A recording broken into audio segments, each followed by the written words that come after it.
ما برای تبدیل شدن کار میکنیم، نه برای به دست آوردن.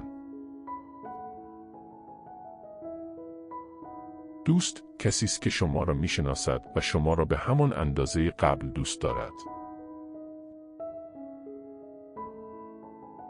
وقتی که از یک فرد انتظار زیادی می رود، ممکن است خود را به سطح انتظارها برساند و رؤیا را محقق کند. رازها چیزهایی هستند که ما به دیگران می دهیم تا برای ما نگه دارند. بزرگترین اشتباهی که در زندگی می توانید مرتکب شوید، این است که دائما بترسید که ممکن است مرتکب اشتباه شوید. هر ظالمی که زندگی کرده است، به آزادی برای خود ایمان داشته است. کار خود را با تمام وجود انجام دهید و موفق خواهید شد. رقابت بسیار کمی وجود دارد.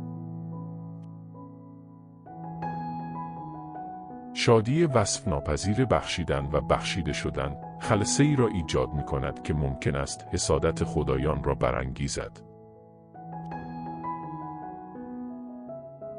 شکست خورده انسانی است که اشتباه کرده است، اما نمی تواند از تجربهش پولی به دست بیاورد.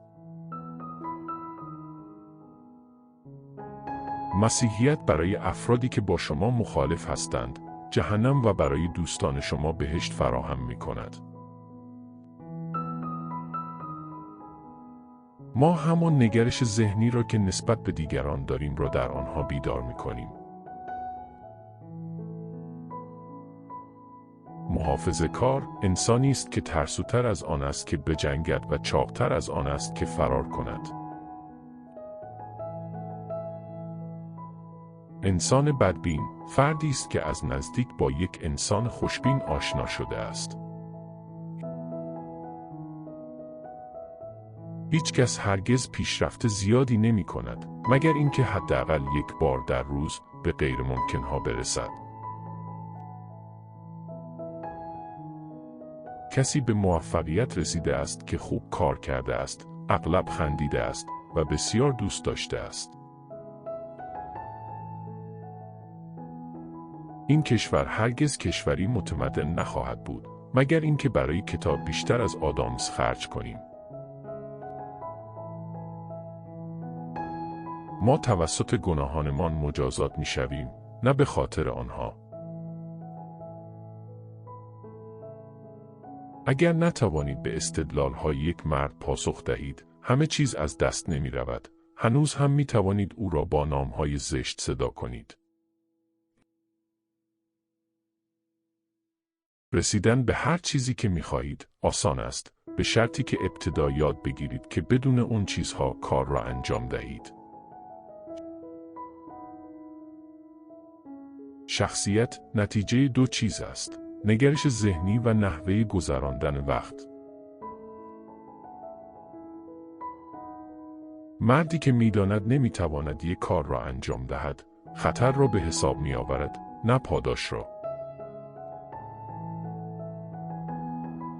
اثبات نهایی بزرگی در این است که بتوانیم انتقاد را بدون رنجش تحمل کنیم.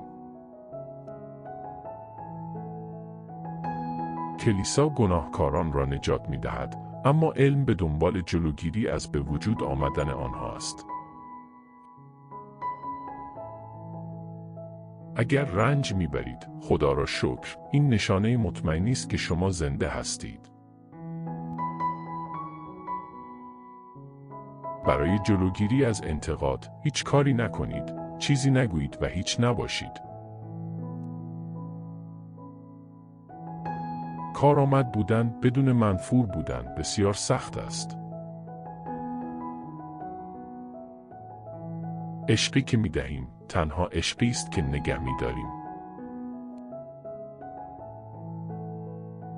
ترجیح می‌دهم قدر چیزهایی را که نمی‌تونم داشته باشم را بدانم، به جای اینکه چیزهایی داشته باشم که قادر به قدردانی از آنها نیستم.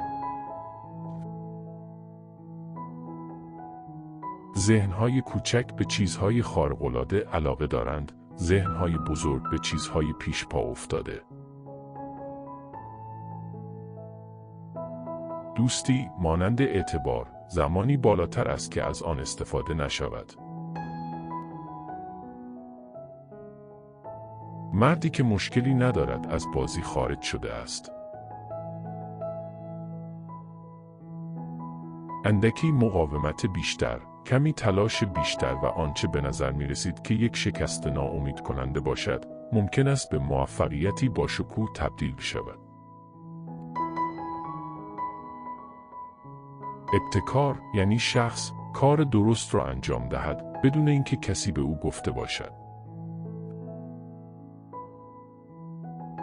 هر مردی حداقل برای 5 دقیقه در روز یک احمق است. خرد عبارت است از تجاوز نکردن از حد. بهترین آمادگی برای کار خوب فردا، انجام کار خوب امروز است. ترس محدود می کند، ایمان آزاد می کند. زندگی را خیلی جدی نگیرید. شما هرگز زنده از آن خارج نخواهید شد. اگر لذت‌ها در انتظار بیشتر شدنند، فقط به یاد داشته باشید که این در مورد مشکل نیز صادق است. دعا کنید موفقیت سریعتر از آن چیزی که شما می توانید آن را تحمل کنید به دست نیاید. یک مرد برای داشتن سر و دست پول نمی گیرد، بلکه برای استفاده از آنها پول می گیرد. ماورای طبیعی، امری طبیعی است که هنوز درک نشده است. ما میگوییم عشق زندگی است، اما عشق بدون امید و ایمان مرگی دردناک است. کسی که سکوت شما را درک نمی کند، احتمالاً حرف شما را نیز درک نمی کند. هر چیز مثبت بهتر از هیچ چیز منفی است. دلیل مخالفت مردان با پیشرفت این نیست که آنها از پیشرفت متنفرند، بلکه این است که آنها سکون و بیکاری را دوست دارند. به جای اینکه حقیقت را ابراز کنید، با حقیقت زندگی کنید. هرگز توضیح ندهید. دوستان شما به آن نیاز ندارند و دشمنان شما به هر حال شما را باور نمی کنند. هیچ شکستی جز در تلاش نکردن وجود ندارد. عشق با بخشیدن رشد می کند. عشقی که می بخشیم تنها عشقی است که نگه می داریم. تنها راه حفظ عشق بخشیدن اون است.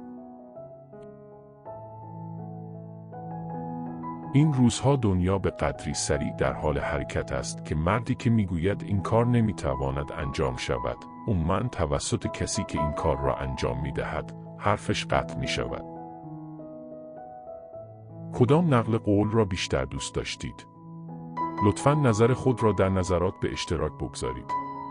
سابسکرایب کنید و فرصت کسب دانش بیشتر را از دست ندهید.